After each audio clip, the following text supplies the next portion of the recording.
Hello and welcome once again in another session of statistics. देखिए, हम organisation of data यानी कि आंकड़ों का व्यवस्थीकरण हम ये चैप्टर कवर कर रहे हैं। इस पर्टिकुलर चैप्टर में मैंने जो लास्ट वीडियो दी थी, इसमें हमने कुछ बेसिस ऑफ क्लासिफिकेशन स्टडी किए थे, जिसमें ज्योग्राफिकल बेसिस यानी कि स्थान के आधार पर किस तरह से क्लासिफिकेशन किया जाता है, क्रोनोलॉजिकल बेसिस यानी कि समय के आधार पर किस तरह से क्लासिफिकेशन किया जाता है। बिल्कुल इसी तरीके से हमने गुणात्मक और मात्रात्मक क्लासिफिकेशंस के बारे में यानी कि क्वालिटेटिव एंड क्वांटिटेटिव क्लासिफिकेशंस के बारे में भी पढ़ा था।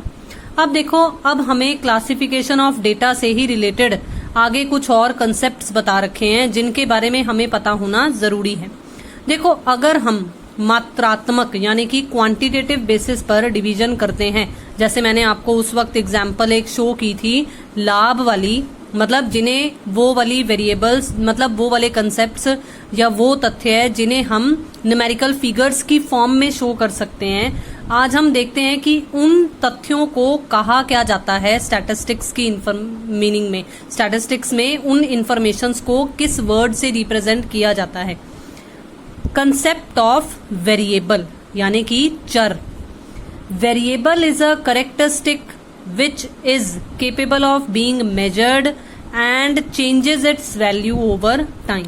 तो देखो, मेजरमेंट वाला कंसेप्ट आ गया ना, तो इसलिए वेरिएबल किसी भी ऐसे तथ्य को बोला जाता है या किसी भी ऐसे तथ्य की विशेषता को, किसी भी ऐसे फैक्ट को बोला जाता है जिसे हम न्यूमेरिकल फॉर्म में, जिसे हम संख्याओं की फॉर्म में 1 2 3 4 डिजिट्स की फॉर्म में मेजर कर सकते हैं, और वो वेरिएबल टाइम टू टाइम अपनी वैल्यू को चेंज भी करता है।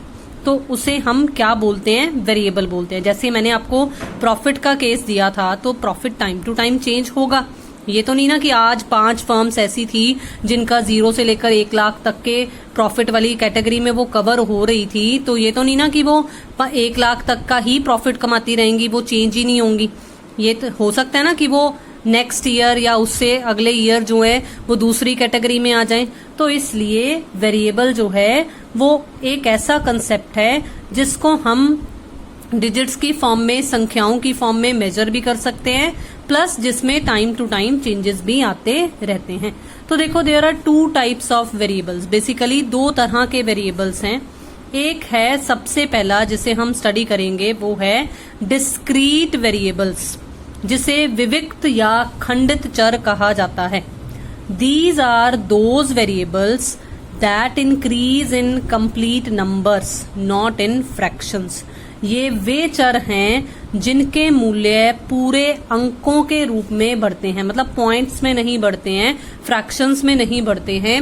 ये अगर जंप करते हैं, ये अगर बढ़ते हैं, तो ये पूरे के पूरे एक कंप्लीट नंबर की फॉर्म में बढ़ते हैं। देखो, सबसे अच्छी example, number of students can not be in fractions.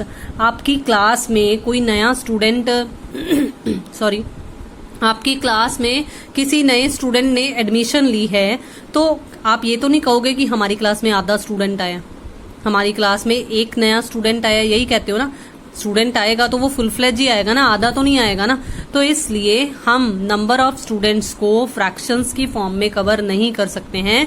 Whenever there will be an increase in the number of students of a class, वो हमेशा कंप्लीट नंबर में इंक्रीज होगा, वो फ्रैक्शंस की फॉर्म में इंक्रीमेंट नहीं होगी। तो इसलिए ऐसे वेरिएबल्स को हम डिस्क्रीट वेरिएबल्स बोलेंगे, यानी कि विविक्त या खंडित चर बोलेंगे।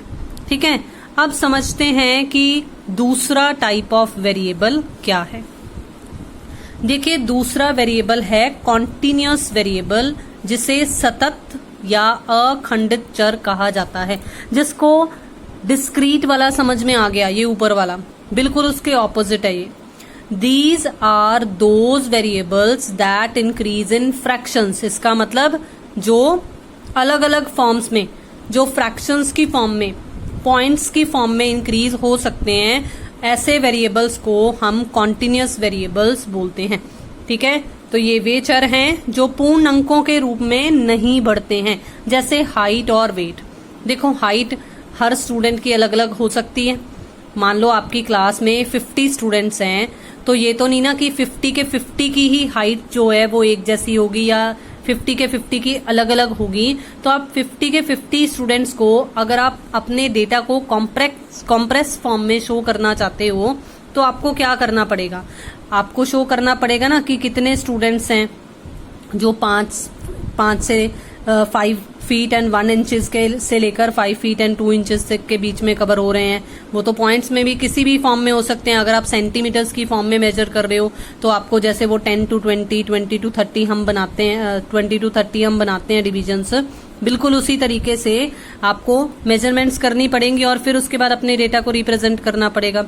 अगर मैं आपको हाइट की बजाय, इस तरह की एग्जाम्पल की बजाय देखो सीधा वेट की एग्जाम्पल दूं, हमने सिंपल ये समझना है कि ये फ्रैक्शंस की फॉर्म में भी इंक्रीज हो सकता है। तो हो सकता है ना किसी का वेट 70 kg भी हो सकता है, किसी का वेट 69.5। अब अगर ये 0.5 है तो ये क्या है, ये हाफ है ना, ये हाफ है ना, ये फ्रैक्शन में है ना 0.5 यानी कि 5/10, तो ये हाफ हो गया ना। तो अगर तो हमारे सारे के सारे वेरिएबल्स जो हैं वो कंप्लीट नंबर्स की फॉर्म में चेंज हों तो इस तरह के वेरिएबल्स को हम डिस्क्रीट वेरिएबल्स बोलेंगे। लेकिन अगर हमारे वेरिएबल्स ऐसे हैं जो फ्रैक्शंस की फॉर्म में भी चेंज हो सकते हैं तो उस तरह के चरों को, उस तरह के वेरिएबल्स को हम कॉन्टिन्यूअस या अखंडित चर कहते हैं। ठीक है, अब देखो, अब समझेंगे कि हमारे पास नया टॉपिक और क्या है। अब देखो, अब नया टॉपिक है हमारे पास मीनिंग ऑफ रॉ डेटा, यानी कि शुद्ध आंकड़े क्या होते हैं। अब देखो, मैं सबसे पहले आपको ये कहूंगी कि आप अपने आप को रिसर्चर मान के चलो। आपने कोई डेटा इकट्ठा कर लिया है, क्या आपने सिर्फ उस इकट्ठे किए हुए डेटा के बेसिस पर ही रिजल्ट निकाल लिया, या क्या आप जो आपने डेटा इकट्ठा किया उसको एज इट इज ही क्वेश्चनायर्स में से ही देख देख कर रिजल्ट निकाल सकते हो?